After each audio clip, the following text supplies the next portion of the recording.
네, 다 같이 아멘 하겠습니다. 네, 하나님 말씀을 들을 때는 이 말씀이 내게 저는 믿습니다. 이 말씀을 제가 그렇게 믿습니다 하는 그 마음으로 아멘 하는 것이 맞고, 가능하면 내가 있는 힘을 다해서 할 때 그게 믿음이라고 성경은 말합니다. 네, 오늘 이 찬송은 낮은 자의 찬양입니다. 인생에서 다윗이 아마 다윗의 인생 기억에 가장 좀 참담한 시간, 여러 가지 고통과 곤고한 시간이 많았지만 이 시간은 좀 독특한 그런 참담한 시간입니다. 사울을 피해서 도망 다녔는데 이 때는 블레셋 진영으로 다윗이 도망을 갔다가 블레셋 진영에서 내가 여기서 죽을 것 같다라고 생각해서 미친 척을 하면서 침을 흘리고, 그리고 그 대문을 박박 긁으면서 미친 사람 흉내를 내서 겨우 살아난 그 이후에 지은 시다, 이렇게 되어 있습니다. 우리가 소제목을 보면 그렇게 되어 있죠. 34편 소제목 한번 보시겠어요? 한번 읽어볼까요? 다 같이 읽겠습니다. 소제목 시작. 아비멜렉 앞에서 미친 채 하다가 쫓겨나서 지은 다윗의 시. 아비멜렉은 누구냐면 블레셋 왕입니다. 이스라엘 역사에서 블레셋은 주적입니다. 블레셋이 언제부터 괴롭혔냐면 사사시대 삼손 때부터 괴롭혀가지고 삼손이 블레셋을 멸망시키는 사명을 가졌는데, 그 삼손이 여자를 너무 밝히는 바람에 블레셋 여자 3명의 품에서 그냥 블레셋을 멸절하지 못하고 그는 죽었어요. 그 이후에 블레셋은 사울왕 시절, 그리고 우리가 아는 한나 시절 엘리와 그 혼녀와 비느하스 시절, 그러니까 다윗 왕국 이전에, 그러니까 사사시대 이후 다윗 왕국 이전, 이때 가장 무서운 대적이 블레셋입니다. 그런데 이 블레셋이 쳐들어왔을 때 우리가 잘 아는 다윗이 물맷돌로 블레셋 장군 골리앗을 쳐 죽였어요.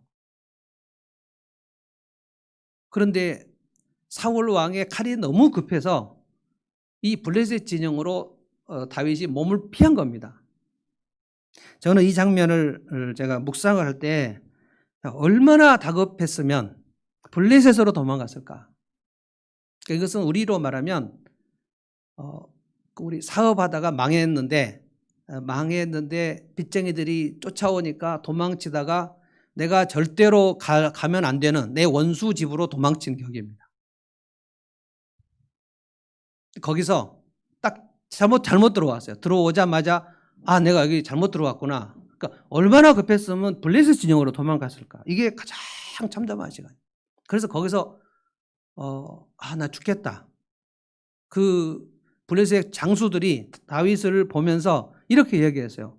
저 다윗이 우리 대장군 골리앗을 쳐 죽여서 그 이스라엘 여자들이 사울은 천천히요 다윗은 만만이다 노래했던 그 장본인 아니냐. 너무 급해가지고 거기로 간 거예요. 그 분위기가 너무 살벌하고 나 여기서 이제 딱 죽을 것 같다라고 생각해서 다윗이 미친 사람 흉내를 냅니다. 침 흘리고. 얼마나 우리 인생이 낮아지면 내가 미친놈 흉내를 내지 않고선 살아날 수 없을 그런 절박한 시간이 올 것인가. 오늘 우리가 이 시편을 이렇게 생각할 때 내가 진짜 지난 주일도 우리 환난 날의 기도를 얘기했는데요.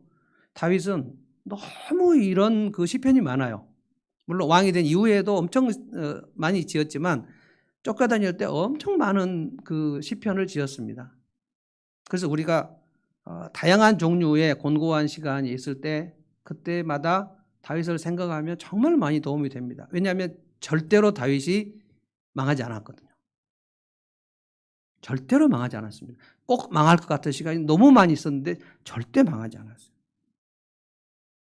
그래서 다윗의 시편을 우리가 읽을 때 제일 좋은 것은 사무엘상 본문하고 같이 섞어서 읽는 겁니다. 이것은 딱 사무엘상 21장, 22장 여러분이 이제 집에 가셔서 좀 살펴보시면 좋겠어요. 사무엘상 21장 맨 먼저 아, 사울 왕이 나를 죽이려고 하는구나라고 해서 도망친 게 이제 아히멜렉 제사장에게 갔는데 거기 너무 배고프니까 우리 제사장님 먹을 거 없습니까? 하니까 제사장이 이거 하나님께 제사드리는 그 떡인데 진설병인데 이거 먹어라. 그래서 그거 주고 골리앗의 칼을 주고 그래서 도망치죠.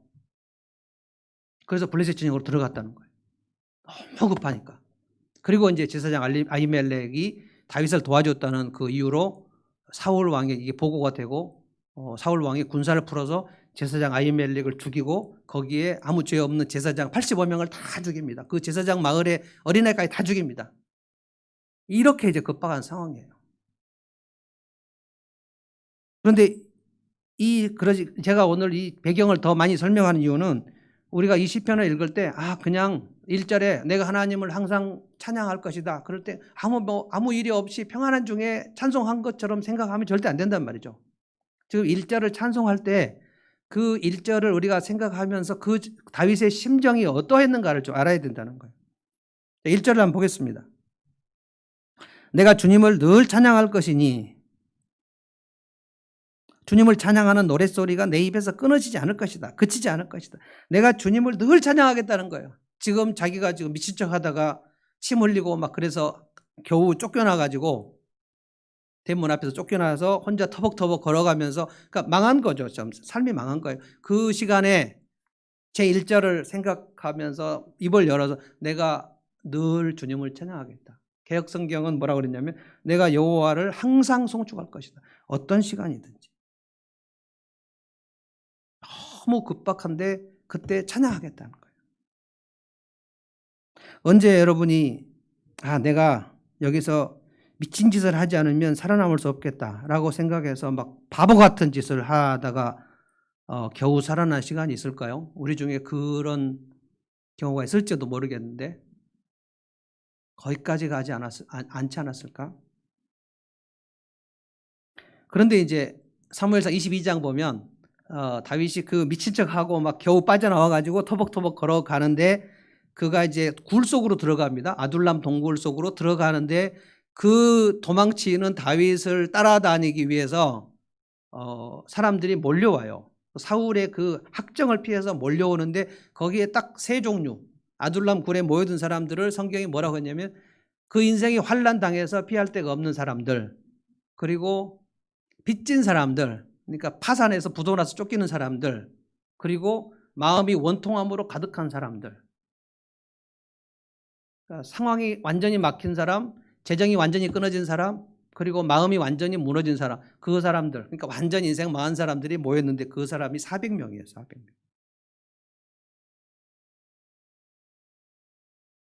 사무엘상 22장 제가 한번 찾아서 읽어보겠습니다. 여러분 그냥 들으시면 되겠습니다.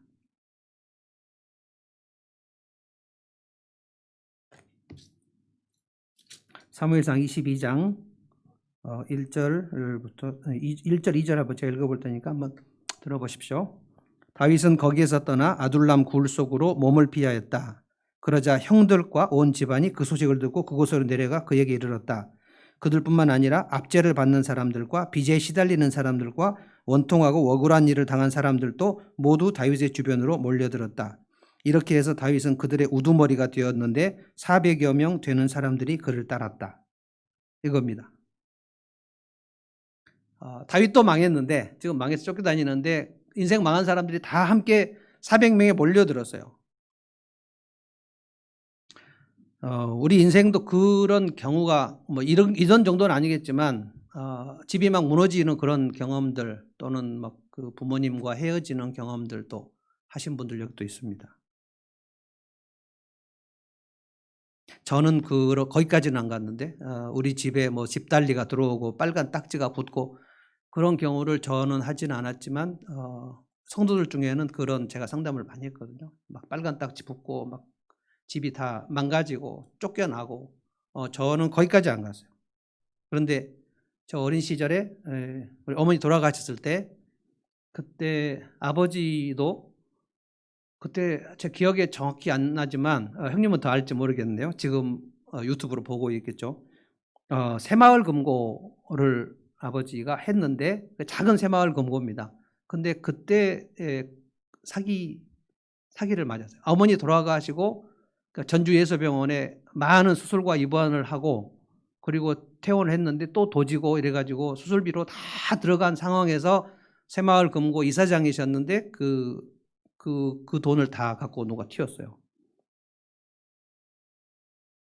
그래서 이제 제가 그때 초등학생이었는데 우리 집이 아주 이상한 데로 갔는데 저는 정확히 상황을 몰랐습니다. 그때 아버지가 제가 몇 번 이제 설교를 했으니까 여러분 이제 오신 분들 아니고는 다 아실 텐데 아버지가 수면제 한 40알 정도 사들고 어머니 산소에 자전거 타고 가신 적이 있었어요. 그냥 거기서 끝내시려고 그랬어요. 도저히 상황이 안 되니까. 어떤 것도 할 수 없을 것 같아요. 근데 저희 아버지가 그때 장로님이셨습니다. 만약에 저희 3남매를 남겨놓고 아버지가 이제 하늘나라 가시면 저희는 다 보육원 들어가야 되는 상황이죠. 저는 그때 무슨 상황인지 잘 몰랐지만 하여간 우리 집에 먹을 것이 하나도 없고 배가 많이 고팠던 생각이 나요. 그때가 이제 딱 아버지가 3년 호라비로 계시다가 이제 새어머니하고 결혼을 하셨는데 하여간 제 초등학교 5학년, 6학년, 중학교 1학년 이 시절은 제 인생에서 참으로 암담하던 시절입니다. 그때 냉장고 없었고요. 냉장고 있어서도 아마 살 게 없었겠지만 그때는 부엌에 찬장이라는 게 있어요. 찬장을 열어보면 다 식어 빠진 김치밖에 없어요. 먹을 게 없어요. 뭐 라면이 있습니까? 라면이 언제 나왔을까요? 삼양라면 65년 나왔어요. 제가 61년생인데 그때 제 초등학교 때 라면 끓여 먹은 기억이 별로 안 나거든요. 국수 삶아 먹었어요. 국수 멸치 다시물 없는 국수. 항상 이제 인생이 안 될 때는 엎친 데 덮친다고 하잖아요. 안 됐어요. 굉장히 안 됐어요. 그래서 그냥 끝내시려고 수면제 사들고 가셨다가 새벽 1시, 2시쯤에 아마 어머니 산소에 도착하셨는가 자전거 타고 가셨다가 그거 약 먹으면 늘 아버지가 기도하시다가 그 약을 드셨는데 그거 약을 앞에 놓고 기도를 하시는 거죠. 그러다가 이제 던져버리고 다시 집에 오신 게 아마 새벽 2시나 3시나 됐을 것 같아요. 우리 아버지가 그때 이 시편 34편을 정확하게 설교를 듣고 깨닫고 있었다면 그 수면제 사들고 엄마 산소까지 갔을까? 그러니까 굉장히 많이 비참하셨겠다는 생각이 들어요. 비참하신 그런 심정이. 근데 만약에 그때 수면제 털어놓고 그때 거기서 끝내셨으면 전 어떻게 됐을까요? 저 여러분하고 만날 수 있었을까요? 어떻게 될지 감당할 수 없는 그런 상황이죠. 그때가 아주 결정적인 계기입니다. 수면제 들고 가시던 시간이죠. 그러니까 딱 그냥 죽었으면 좋겠다. 저도 여러분 상담할 때 딱 죽었으면 좋겠다는 생각이 들었다는 분들 여러 번 제가 봤거든요. 근데 다윗의 이 시편을 읽어보면 다윗이 그 인생이 다 망한 사람들하고 함께 그 아둘람 동굴로 가는데 아둘람 동굴에 우리가 영화 보듯이 뭐 횃불이 많이 있겠습니까? 아무것도 없어요. 그냥 아둘람 동굴에 다 들어갔어요. 거기서 이 찬송을 부른 겁니다. 이 찬송을 400명의 그 인생 망한 사람들하고 함께 불러요. 캄캄한데 그냥 우울하고 울적하고 되는 일이 없고 그러니까 빚에 시달린 사람, 마음이 원통한 사람, 환난당한 사람, 사울 왕에게 쫓기는 사람, 그 리더가 사울 왕에게 쫓기는데 왕이 지목을 해가지고 쫓아가면 호위하면 어디 도망갈 데가 있습니까? 아둘람 동굴에 있지만 언제 사울의 군대가 쳐들어올지 모르는 그런 상황이에요.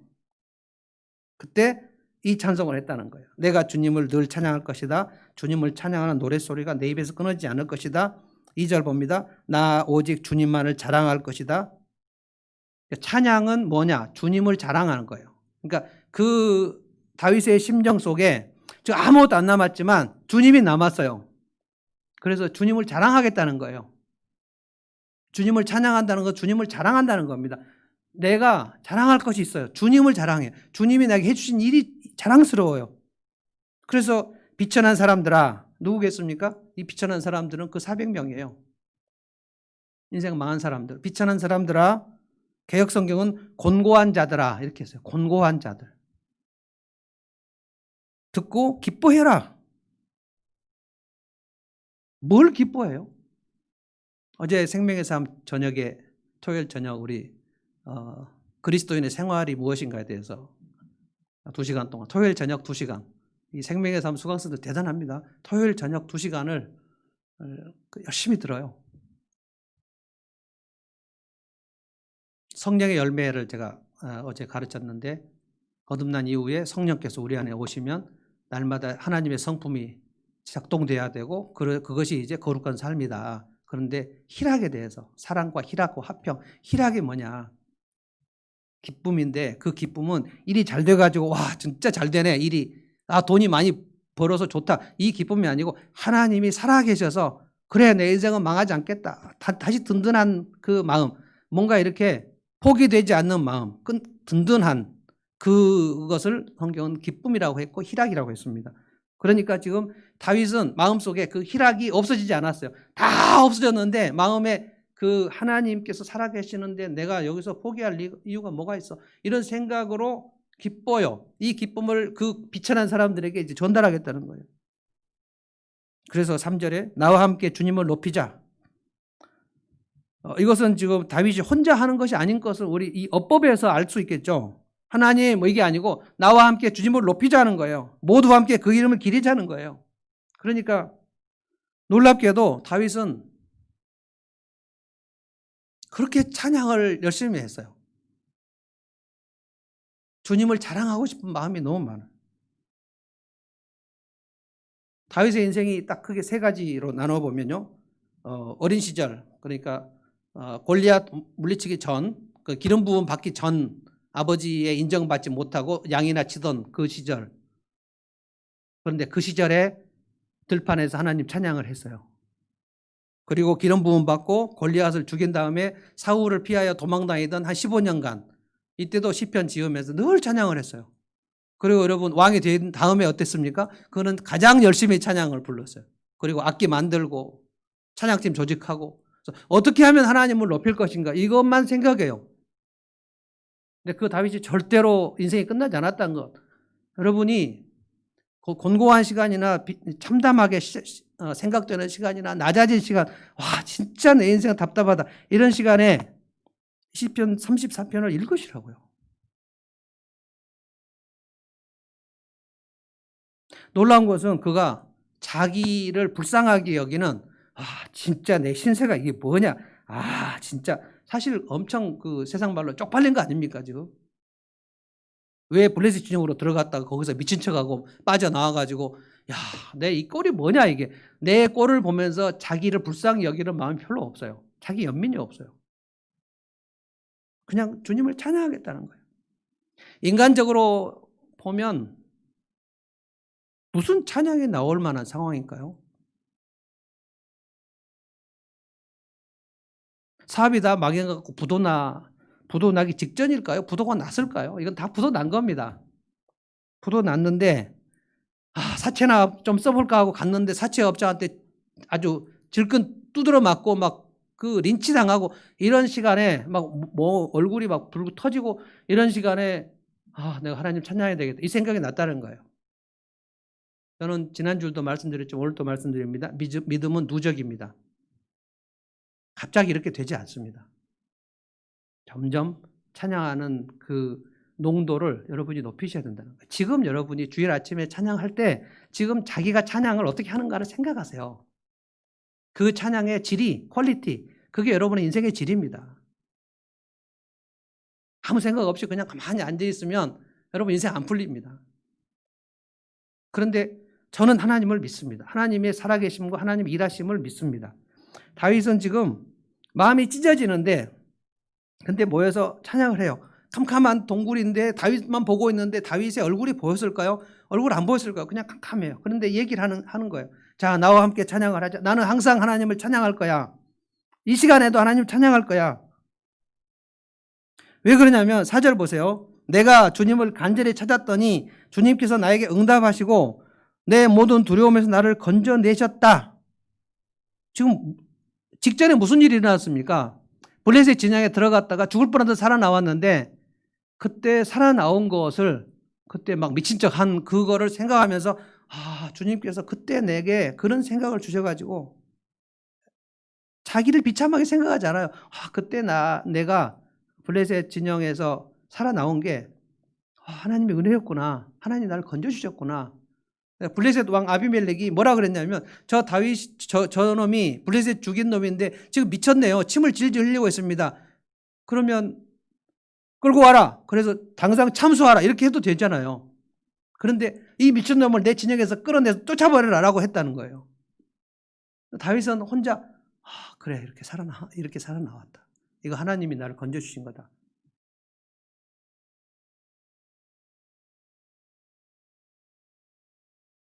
그런데 이 노래를 쭉 듣다가 저는 이 시편이 22편이 1절부터 쭉 있는데 그 모든 시간별로 아마 찬양 그 아둘람 동굴이 어떻게 그 400명이 마음이 움직였고 찬양을 따라하면서 어떻게 되었는가가 한번 생각해 보고 싶은 거예요. 5절입니다. 주님을 우러러 보아라. 네 얼굴에 기쁨이 넘치고 400명을 얘기하는 거예요. 지금 자기는 이미 기쁨이 있어요. 근데 이 사람들은 지금 마음이 축축하고 찬양할 마음이 없는데 주님을 우러러 봐라 하는 거예요. 그러면 얼굴에 기쁨이 넘칠 거다. 그리고 너는 수치를 당하지 않을 것이다. 다윗은 그걸 믿어요. 나는 더 이상 난 수치를 당하지 않을 것이다. 그걸 믿는단 말이에요. 얼굴에 기쁨이 넘치고 라는 말이 그 개역성경은 어떻게 되어 있냐면 제가 읽어보겠습니다. 개역성경 5절 그들이 주를 앙망하고 광채를 내었으니 광채가 났다. 광채가. 그들의 얼굴이 부끄럽지 아니하리로다. 그러니까 무슨 뜻이냐면 터벅터벅 걸어와가지고 아둘람 동굴에 들어가고 캄캄한데 전부 다 이러고 신음소리는 내고 있겠죠. 이러고 탄식하고 있는데 다윗이 자 나는 항상 주님을 찬양할 거다. 그러니까 우리 주님을 찬양하자. 주님을 생각하자. 내가 지금 방금 블레셋 진영에서 나왔는데 내가 미친 척하고 침 흘리다가 나왔는데 그거 주님이 나 도와주신 거다. 건져주신 거다. 그리고 주님을 우러러 보자. 그러면 주님이 이렇게 건져주신다 하고 얘기를 막 하고 찬양을 부르고 있는데 그 아둘람 동굴에 있는 그 캄캄한 곳에서 그들의 얼굴이 빛나기 시작했다는 거예요. 찬양이 이렇게 전염이 됐어요. 주일 아침에 이렇게 여러분이 들어오는 모습을 제가 한 사람씩 이렇게 볼 때 그 얼굴이 막 빛나서 오시는 분이 그렇게 많지 않아요. 정말 힘들게 한 주 한 주를 보내는 거예요. 어떤 경우에는 마치 지친 그 몸으로 터벅터벅 본당에 들어오는 거예요. 그래서 막 활기가 막 있지 않아요. 제가 주일 아침에 분위기를 보면. 그런데 우리 찬양팀이 이제 찬양을 하고 그 찬양에 여러분이 화답을 하고 그러면서 하나씩 얼굴을 제가 살핍니다. 찬양을 전심으로 부르는 사람은 그 마음에 힘이 생겨요. 하나님이 보이기 시작하고 그래 하나님이 하시는 일. 왜냐하면 이 찬양은 하나님 말씀을 다 노래 가사로 만든 거기 때문에 이 찬양을 여러분이 따라서 할 때 이 찬양팀과 함께 따라 할 때 하나님께서 여러분의 얼굴에 광채를 주셔요. 그러면 얼굴이 달라져요. 예배 전과 예배 후는 많이 다릅니다. 사실 그게 다르지 않으면 그 사람은 예배를 안 드린 거예요. 예배를 드렸는데 그 얼굴이 어둡다. 하나님 만났을까? 하나님 빛이신데 빛 가운데 나왔는데 빛을 봤는데 얼굴이 어둡다? 그럼 말이 됩니까 이게? 지금 상황이 무슨 상황인가를 생각해 보면 그래 내가 이렇게 어둡게 염려하고 근심만 하고 있을 때가 아니구나. 난 다윗보다 낫네. 얼굴에 기쁨이 넘쳐요. 그래서 낮은 시간이 들어오면 낮은 시간이 내게 도달이 돼서 내가 지금 동굴에 들어갔다라고 생각되면 그때 내가 찬양을 할 수 있을까? 찬양이 나오는가? 그것만 살피면 돼요. 왜냐하면 내 입을 열어서 찬양을 하기 시작하면 하나님이 그 찬양을 받으시면 반드시 우리에게 광채를 비치시거든요. 그러면 그 사람은 망하지 않는 거예요. 내가 지금 찬양이 되는가를 점검하시면 돼요. 그러니까 인생이 망하려면 찬양이 안 됩니다. 찬양이 시시해 보여요. 그건 이미 마음이 침체되어 있다는 거예요. 하나님이 시시해 보이니까. 내가 하나님을 막 높이고 싶은 마음이 없어. 내가 하나님 찬양하면 무슨 일이 일어나겠어? 지금까지는 어떻게 꾸려왔다 할지라도 내년에 어떻게 되겠어? 어떻게 이렇게 이것을 꾸려나갈 수 있을까? 내가 이 처자식들을 어떻게 먹여 살릴 수 있을까? 내가 이 비즈니스를 할 수 있을까? 안 될 것 같아. 모든 상황이 다 안 될 것 같은 거예요. 마귀가 여러분 가만히 둘 것 같습니까? 그래서 그 인생이 승리하는가 패배하는가는 내가 지금 낮아지는 시간에 내 입을 열어서 찬양이 나오는가 그것만 살펴보시면 돼요. 마음 잡고. 그런데 그럼 제가 질문하겠습니다. 다윗은 절대 우울하지 않았다? 다윗은 많이 우울했다. 많이 절대 우울하지 않았으면 다윗이 사람입니까? 너무나도 우울한 거예요. 너무나도 울적한 거예요. 너무 비참한 거예요. 또 질문하겠습니다. 다윗은 입만 열면 찬양이 자동적으로 나왔다. 2번 아니야, 다윗은 애써서 찬양을 시작했다. 1번 자동적으로 나왔다. 입만 열면 쭉 자동적으로. 2번 다윗이 결단하고 애를 썼다. 몇 번입니까? 뭐 찬양이 자동적으로 나온 사람이 어디 있습니까? 그리고 입만 열면 기도가 또르르 나온 사람이 어디 있습니까? 입을 열어서 기도를 할 때 하나님 아버지 감사합니다 막 쫙 나오려면 그 속에 엄청난 기도의 에너지가 저장되어 있어야 돼요. 여러분이 예배를 드릴 때 11시부터 예배를 딱 드릴 때 진정으로 예배를 드리려면 15분 동안 찬양을 할 때 여러분의 영혼을 막 데워야 돼요. 워밍업을 해야 돼요. 근데 워밍업을 10시 45분부터 하자고 지금 15분을 찬양하는 건데 여러분이 45분에 올라오시면 안 돼요. 30분에 올라오셔서 여러분이 이 본문을 읽으시면서 하나님 앞에 하나님 제가 이제 찬송을 하는데 제 마음을 다스려 주십시오. 왜냐하면 마음이 어둡잖아요. 어두운 가운데 올라오신 거 알아요. 그러니까 하나님 앞에서 내가 준비하셔야 돼요. 찬양이 시작됐는데 들어오지 마십시오. 찬양 전에 들어오시라고요. 하나님 만나는 거예요. 예배가 시작된 이후에 들어오실 때는 진짜 기어서 들어오십시오. 몸을 굽히고 들어오시라고요. 뻣뻣이 들고 막 이렇게 오시지 말고요. 하나님이 지금 그걸 보시고 쟤는 참 교만하구나라고 생각하십니다. 몸을 굽히고 들어오시라고요. 예배 중입니다. 찬양 중에 함부로 들어오지 마시라고요. 우리 하나님을 높이는 것이 얼마나 소중하고 가치 있는가를 우리가 모두 퀄리티를 올려야 돼요. 하나님이 그걸 받으시면 여러분을 건져주신다니까요. 아멘.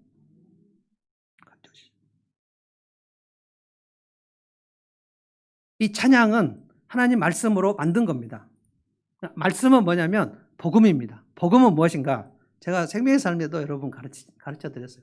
복음은 뭐냐면 하나님이 너를 사랑하신다는 말이에요. 사랑하시니까 어떻게 사랑하셔요? 하나님이 세상을 이처럼 사랑하사 독생자를 주셨다. 너는 죄에 빠져서 영원히 죽어야 맞는데 형벌 받아야 맞는데 너는 죄인 맞는데 그 죄값을 내가 너를 사랑해서 내 독생자를 아낌없이 내줬다. 그래서 네가 예수 믿고 구원 얻는 거다. 이거는 하나님이 나를 사랑하신다는 메시지입니다. 제가 여러분 복음을 외쳐볼 테니까 여러분 아멘 해보십시오. 하나님은 살아계십니다. 하나님 여러분 사랑하십니다. 하나님은 여러분을 붙들고 계십니다. 하나님이 여러분을 돌보고 계십니다. 지금 돌보고 계세요.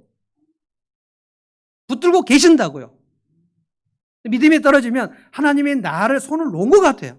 안 놓습니다. 하나님은.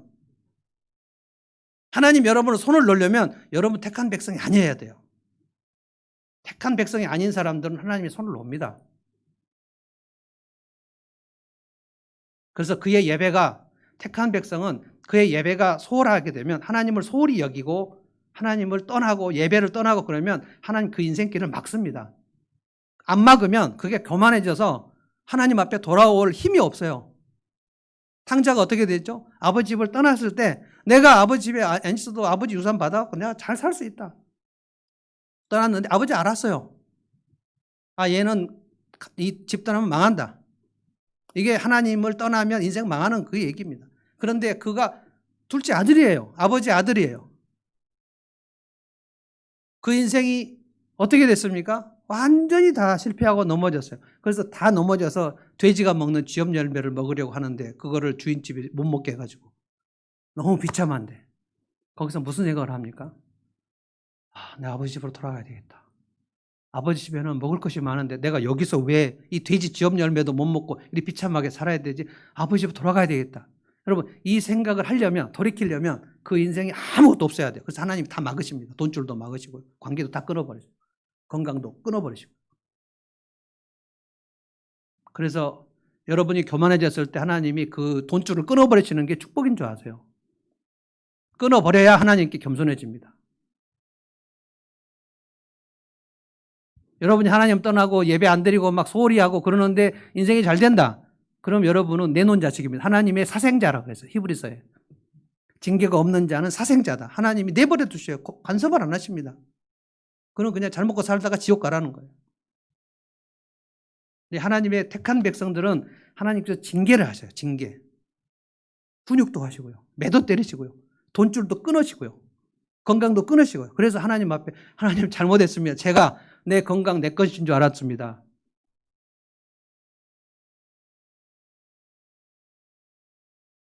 하나님의 그 메시지, 복음을 여러분이 받으실 때 그래서 제가 여러분에게 이것을 훈련시켜 아멘 하시라는 거예요. 아멘. 이거는 믿음을 훈련시키는 거예요. 한번 다시 해봅시다. 아멘. 그걸 좀 큰 소리를 하시라고요. 그것을 큰 소리로 할 때 아멘 할 때 제가 그 뜻을 알려드렸잖아요. 이 말씀대로 저는 믿습니다. 하나님께서 찬양을 올리는 자에게는 하나님이 그 곤고함을 건져주실 줄 믿습니다. 이게 아멘이에요. 아멘.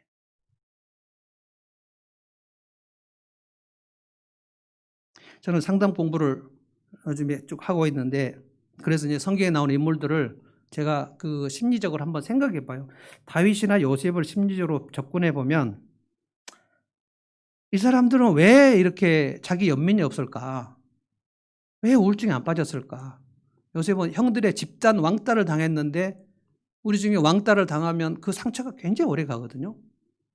혼자 있는. 그래서 우리 중에 혼자 있는 느낌, 고립감, 단절감, 뭐 소외감 이것 때문에 지금도 씨름하고 있는 사람들이 많아요. 근데 여러분 우리 성도들이 10명의 형제들하고 단체로 린치를 당했을까요?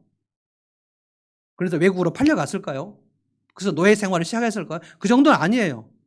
그럼 요셉은 어떻게 해서 그 모든 시간에 그 심리적으로 그렇게 어두운 시간을 다 해결했을까? 정말 놀랍지 않아요? 다윗은 아버지가 인정하지 않았는데 제가 상담해 보면 부모의 인정을 받지 못해서 평생 그 자신감이 없고 부모가 계속해서 꾸중하고 너는 보잘것없어 라고 얘기하면 그 내면이 확 무너지거든요. 그 무너지는 것을 상담이나 목양으로 그 찌그러진 것을 펴는 게 상담입니다. 근데 찌그러진 채 있으면 그거는 너무 자존감이 낮아서 자기 주도성이 없어요. 내가 뭘 할 때 자신이 없다고. 내가 이것을 살 거야. 이건 내가 좋은 거야. 그런데 누가 야 그거 쓰레기 같은 걸 사냐? 그럼 못 사요. 내가 어디로 갈 거야. 거기 가면 아무것도 없어. 그럼 못 간다고요. 자신감이 없어서 자존감이 떨어진 사람은 그래서 부모가 그렇게 그 내면을 찌그러뜨리는 사람들이 있어요. 우리도 부모가 돼서 이제 여러분 하셔야 돼요. 자녀의 그 내면을 나도 모르게 너무 무지해서 찌그러뜨리는 사람이 있어요. 네가 그렇게 해서 뭐가 되겠냐? 우리 부모들한테 많이 들었습니다. 네가 그렇게 살다가 사람 구실을 하겠어? 네가 앞으로 뭐가 되려고 그러냐? 이런 얘기를 너무 많이 그러면 내면이 찌그러져요. 이렇게. 그거를 찌그러진 것을 펴는 겁니다. 우리 자동차 수성할 때 보면 그 자동차 찌그러진 거 펴잖아요. 이렇게. 이게 상담이고 이게 목양이에요. 목장에서 나누고 하나님께 예배 드리고 하나님께서 이 말씀을 하실 때 여러분이 말씀으로 아멘 하고 받으면 그 내면에 찌그러지는 것이 이렇게 펴진단 말이에요. 내면이 강해진단 말이에요.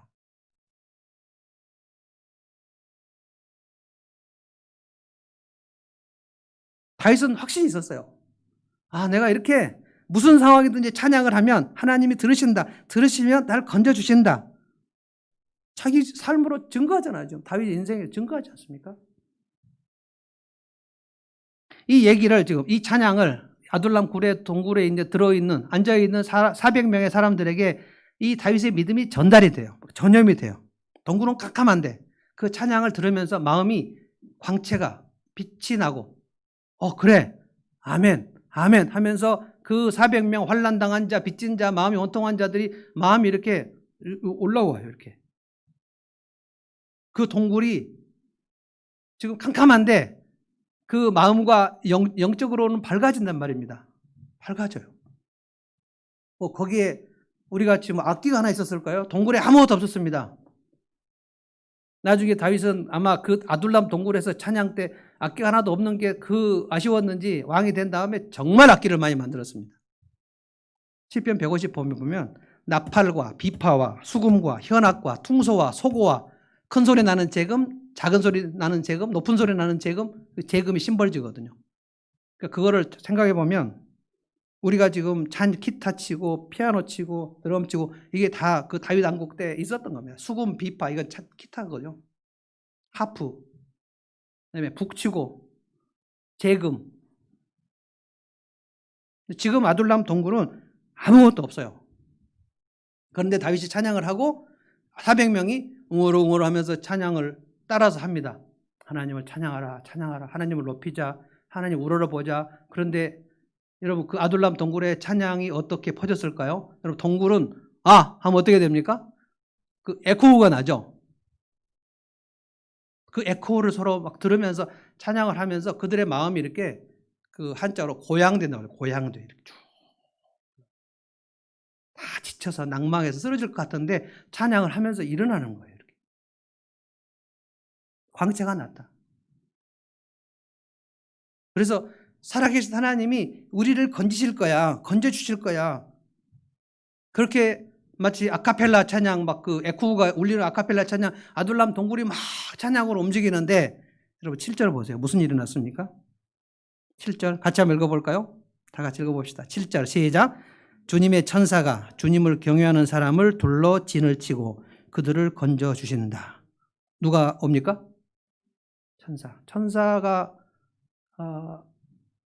천사가 일하는 것을 믿으세요?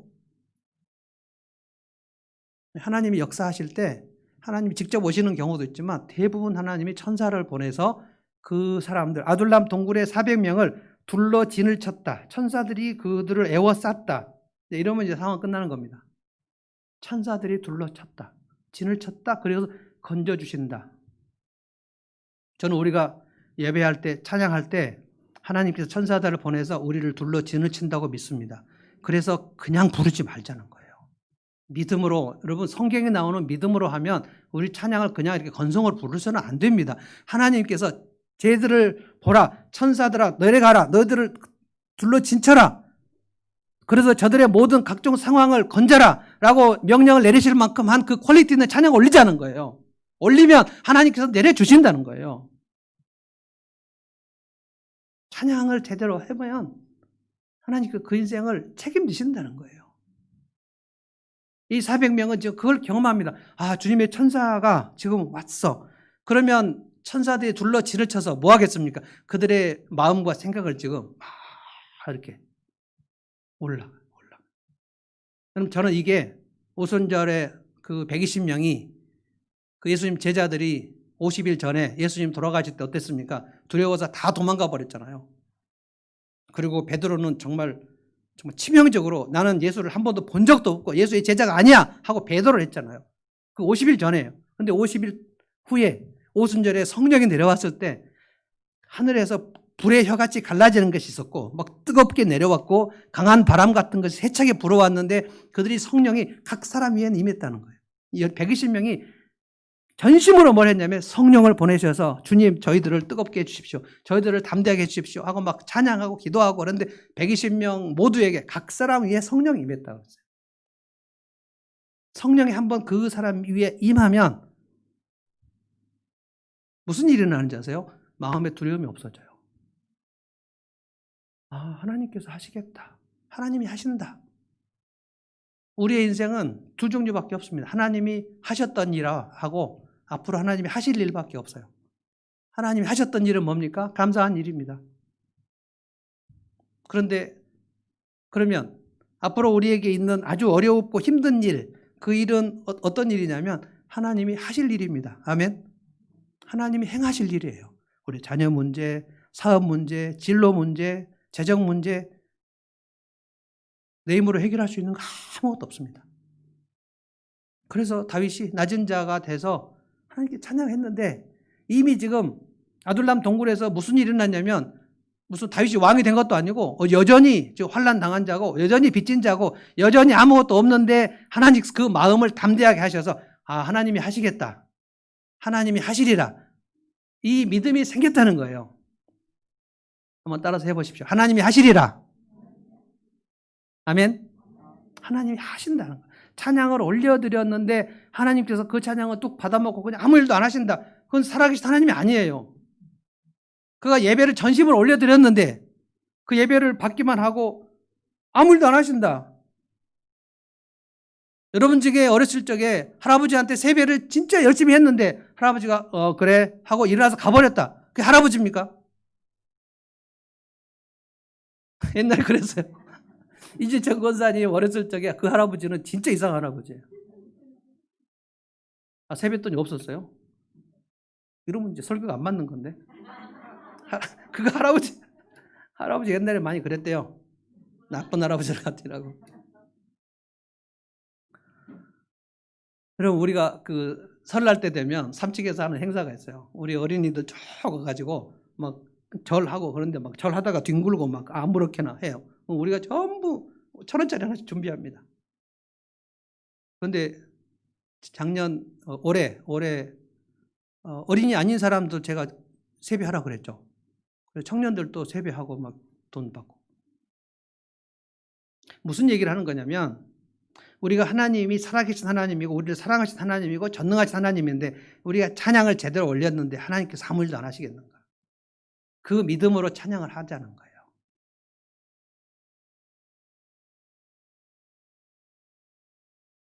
(9절) (10절) 연속 부르짖은 것 뭡니까?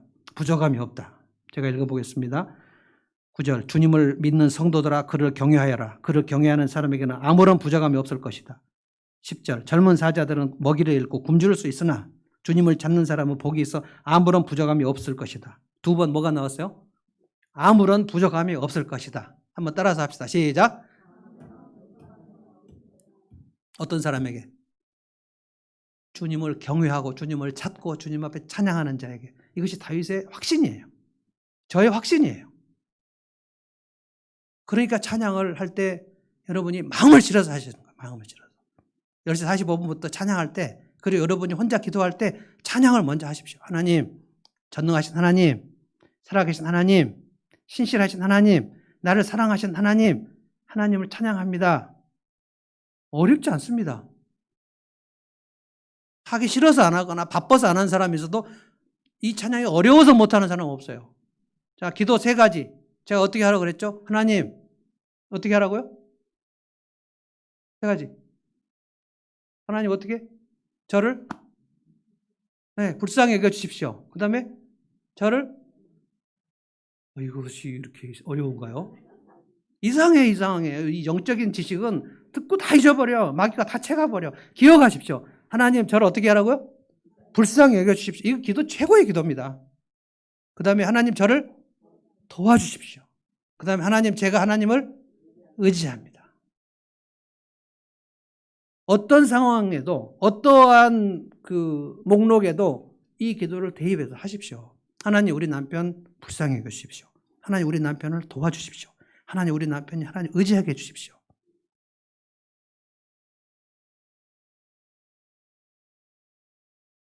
아무런 부족함이 없다.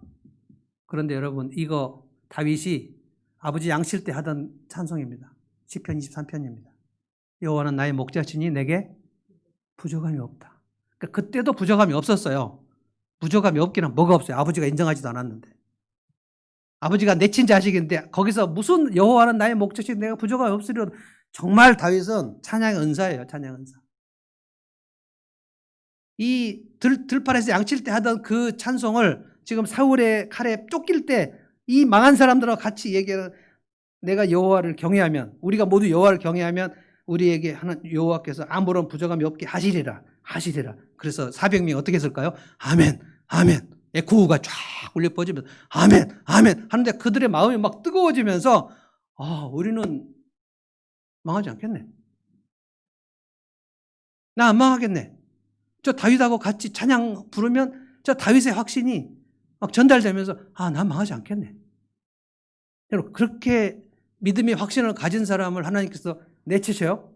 돌보지 않으세요? 야, 제 인생에는 천사 가지 말아라. 그냥 지 혼자 가도록 내버려라. 이렇게 무책임하신 하나님이실까요? 그러니까 문제는 뭡니까? 공고한 시간에 찬양을 하지 않는 게 문제예요. 공고한 시간인데 제가 많이 봤습니다. 공고한 시간에 하나님 앞에 안 나온 사람 진짜 많습니다. 예수 믿는다고 하면서도. 진짜 죽겠는데 기도를 안 해요. 그럼 저는 그렇게 혼자 생각합니다. 그 사람이 얘기는 하지 않습니다. 이거 오래 가겠다. 왜냐하면 하나님이 그가 하나님 앞에 나올 때까지 그냥 돈줄을 딱 묶으실 거거든요. 오래 가서 완전히 다 꺾였을 때, 완전히 끊어졌을 때, 그때 이제 하나님, 제가 하나님을 찾습니다. 그때까지 그렇게 버티시지 말고요. 조금 어려울 때 하나님께 오시라고요. 이거 본당 얼마나 좋습니까? 그러니까 뭐 서울에서 직장 다니시는 분에게 여기 오라고 하는 건 아닙니다. 이 동네 사시는 분들은 시도 때도 없이 여기 오셔서 그냥 앉아서 이 얘기 하시고 가십시오. 하나님 도와주십시오. 하나님 저를 불쌍히 여기십시오. 하나님 우리 남편 불쌍히 여기십시오. 우리 자식 불쌍히 여기십시오. 뭐 내 맘대로 됩니까? 자식 내 맘대로 됩니까? 사업 내 맘대로 됩니까? 결혼 생활 내 맘대로 됩니까? 하나도 내 맘대로 안 돼요. 부르짖으면 하나님께서 마음을 움직이세요. 마음을. 그래서 다윗이 내가 여호와를 경외하는 법을 너희들에게 가르치겠다는 거예요. 11절입니다. 11절 뭡니까? 젊은이들아, 자기도 젊으면서 자기 지금 30살도 안 됐어요. 근데 거기 있는 사람들이 50, 60 된 사람도 있었을 거거든요. 젊은이들아, 그 개역성경은 옛날에 소자들아, 소자들아.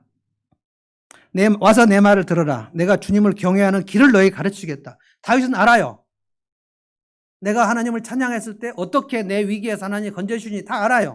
그래서 이제 간증을 하는 거예요. 젊은이 다 와라. 400명이 다 귀를 쫑긋 하고 들어. 내가 여호와를 경외하는 법을 가르쳐주겠다. 그러니까 곤고한 시간에 절대로 사기치지 마라. 정직한 길로 가라. 12절부터 14절까지 절대로 이 시간에 힘들다고 남의 것 훔쳐먹지 마라. 악한 길을 가지 마라. 선한 길로 가라. 정당하게 가라. 그러면서 하나님을 의지해라. 그리고 힘들다고 해서 사기치고요. 힘들다고 해서 훔쳐먹고 힘들다고 거짓말하고 그러면 하나님께서 그래 네가 한번 네 방법대로 한번 해봐라.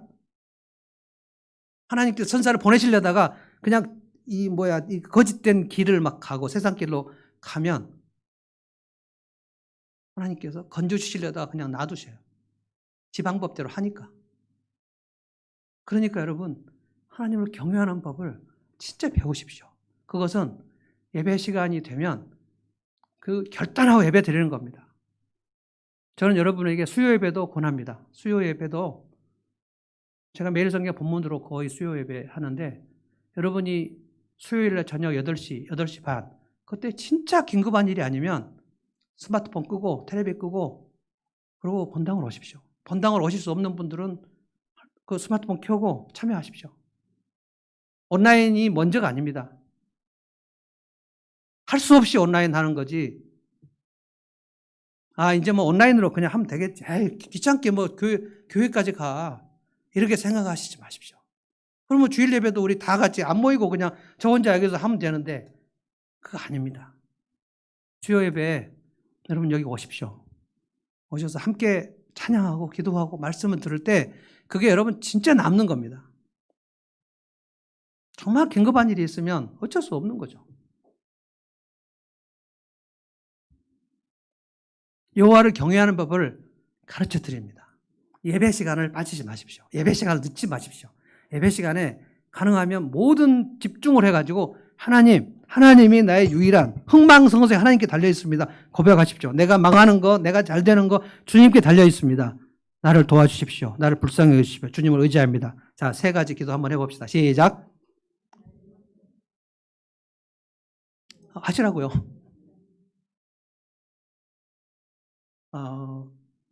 하기 싫은 사람은 안 하셔도 돼요. 하기 싫은 사람은 그냥 목사님 설교 빨리 끝나면 좋겠다. 하나님이 도와주기를 뭘 도와줘. 믿음이 엄청 떨어진 거예요. 조동진 집사님 앞으로 좀 오시겠어요?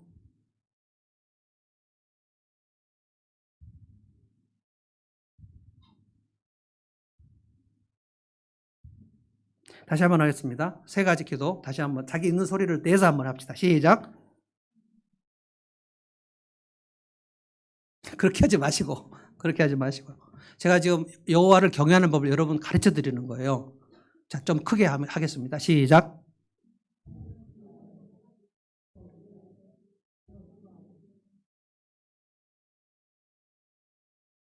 하나님, 저를 불쌍히 여겨 주십시오. 하나님, 저를 도와주십시오. 하나님, 제가 주님을 의지합니다. 계속 전능하신 하나님, 살아계신 하나님, 나를 사랑하신 하나님, 그게 찬양이거든요. 찬양이에요. 그렇게 계속 하는데 여러분의 인생이 점점 나락으로 떨어진다. 이럴 수 없어요. 저는 확신이 있습니다.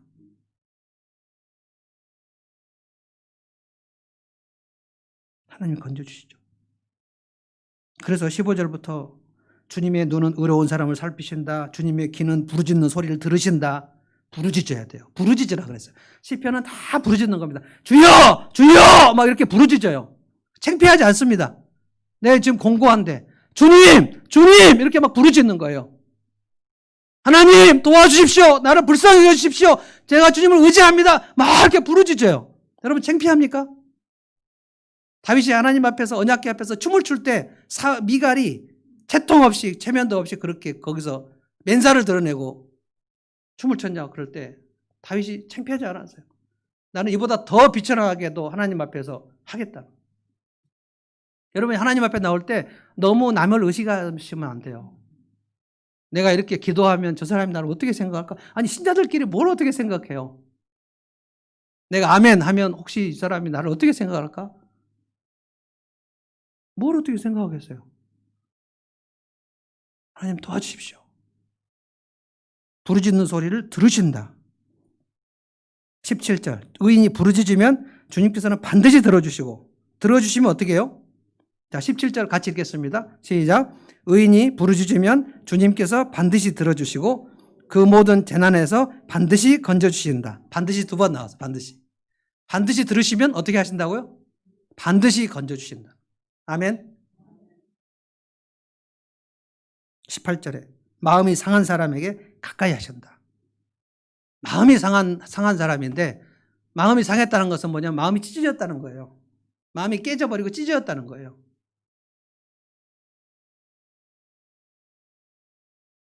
살다 보면 우리 인생에 자식이 죽는 경우도 있고요. 부모님이 돌아가시는 경우도 있고요.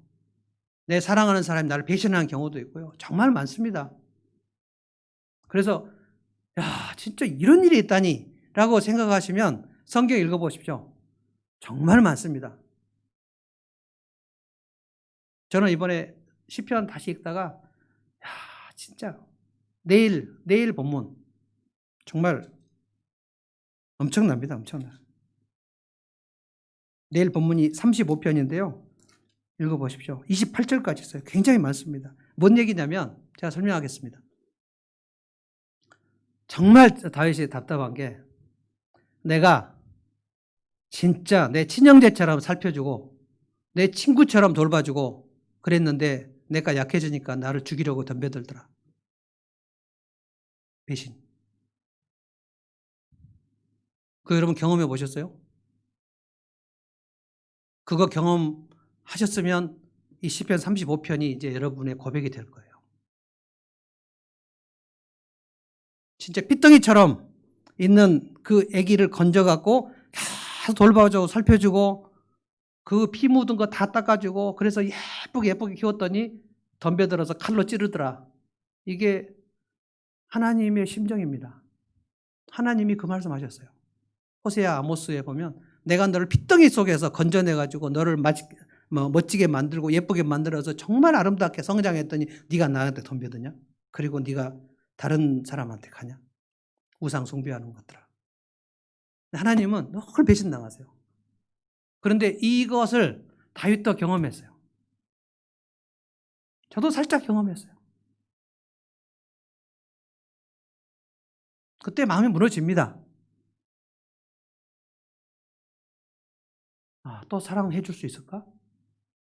또 내가 돌봐줄 수 있을까? 그때 하나님께 다윗이 35편에 하나님 제가 또 하겠습니다. 또 하겠습니다.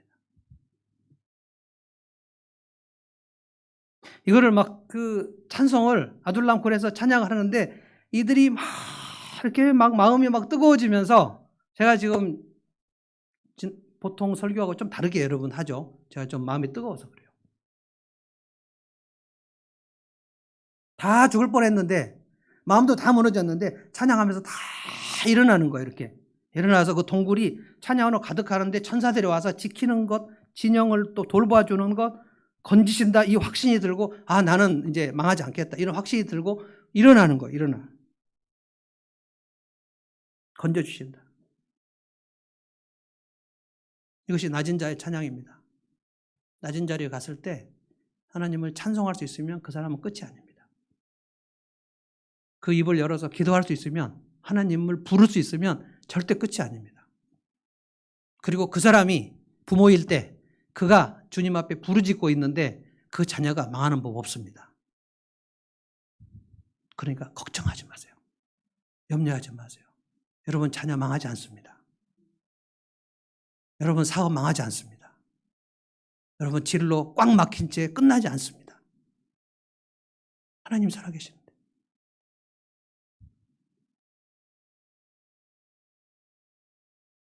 말씀을 마치겠습니다. 역대상 11장에 보면 다윗의 용사들 이름이 쭉 나옵니다. 여러분 제가 용사들 이름을 불러드리겠습니다. 요압, 아비새, 아사헬 이 사람들은 삼형제입니다. 이들이 아둘람 동굴에 왔던 사람들입니다. 요압은 다윗의 친척이에요. 야소부암, 엘르아살, 무나야, 엘하난 여러분 역대상 11장에 보면 그 다윗의 용사들이 블레셋 사람 한 명을 죽이는 게 아니고요. 그 벌판에서 블레셋 사람 300명을 쳐주겠다 그랬어요. 일당 100이 아니에요. 일당 300씩이에요. 이집트의 거인을 가서 쳐 죽였더라, 쓰러뜨렸더라 이런 얘기들이 굉장히 많이 나옵니다. 다윗의 용사들. 이 다윗의 용사들이 어디에 있었던 사람들이냐면 아둘람 동굴에 있었던 사람들. 환난당한 자, 빚진 자, 마음이 원통한 자, 마음이 무너져서 깨져버린 자들. 그들이 다윗과 함께 성장해가지고 믿음의 용사들이 돼서 다윗 왕국을 건설합니다. 다윗 왕국이 튼튼하게 건설되었을 때 이 사람들이 다 군대 장관들입니다. 역대사 11장 보면 쫙 다윗의 용사들이 나옵니다. 그들이 아둘람 굴에 왔을 때는 어떻게 했습니까? 완전히 망한 거예요. 마음도 망하고 낙심되고 우울하고 어둡고 아 이제 끝이구나. 비천한 상태로 들어갔었는데 다윗과 함께 찬양하다가 예배하다가 성장해가지고 믿음의 용사들이 되었어요. 저는 여러분을 저는 포기할 수 없어요. 저와 함께 예배의 질을 올리는 것을 포기할 수 없어요. 이 본당에 지금도 새벽기도 딱 4명 앉아 있습니다.